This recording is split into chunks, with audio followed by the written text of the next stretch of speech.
I'm May Habib, and we're here with Chief Dan Parkinson talking about last year in review and looking ahead to what's coming up in 2013.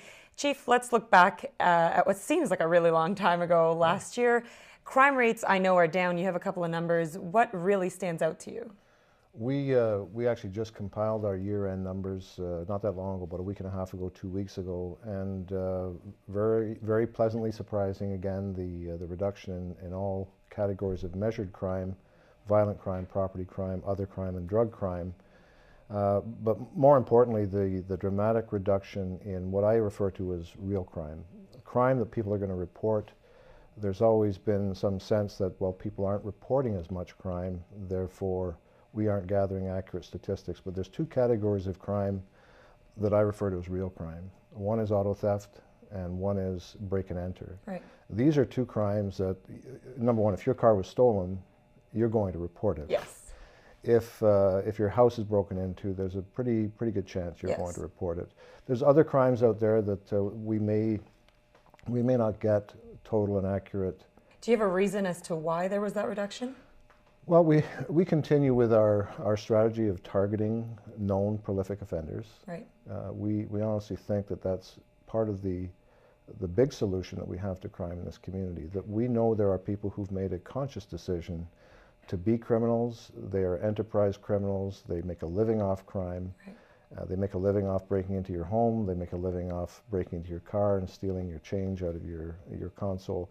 So we target those people who we know have been very active in the past in their criminal behavior. Now, unfortunately, a big problem here in Cornwall is domestic violence, and I know that crime rate actually hasn't gone down in the past year, and it seems to be a continuing problem. And I know that you're very much an advocate for youth involvement and getting out there and teaching people how to be in proper relationships when they're young so that it's not something that's entrenched in them when they're older. Can you tell me why we're not seeing a reduction in domestic violence? I still haven't figured that out. If I did, of course, we'd be doing much more about it. We'd be a lot happier. We honestly believe that this has to do with social development. It has to do with social development commencing at a very early age.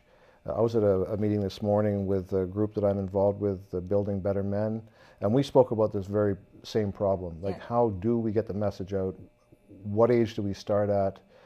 Who do we partner with as Building Better Men to ensure that the root cause of this is generally boys, young men who turn out to be people who assault their spouse. Now, being involved with youth, of course, means that there's an officer there in body, which means that officer is being paid, which takes us to salaries and budget. Yes. Looking ahead to 2013, I know it's strained right across the board. It's not just in Cornwall. What are we looking for in the budget? What are we looking for as a challenge? What we are looking for in the budget, we present on Friday to Council, to the Budget Steering Committee, and what we're asking for is for Council to continue with the investment in crime reduction that was made starting in 2005 when we convinced the board of the day and the council of the day that we were facing escalating and unacceptable levels of crime here in Cornwall. So we went about with a strategic staffing initiative to beef up our numbers to the level where we thought we were then going to be able to more effectively deal with crime. We've done that. And we are looking forward to further crime reduction, of course, in 2013. And Chief Dan Parkinson, I know you'll be right on top of it and hopefully looking forward to talking to you again next year and seeing more reduction and maybe even reduction in domestic violence this time. Thank you very much. For The Source, I'm May Habib.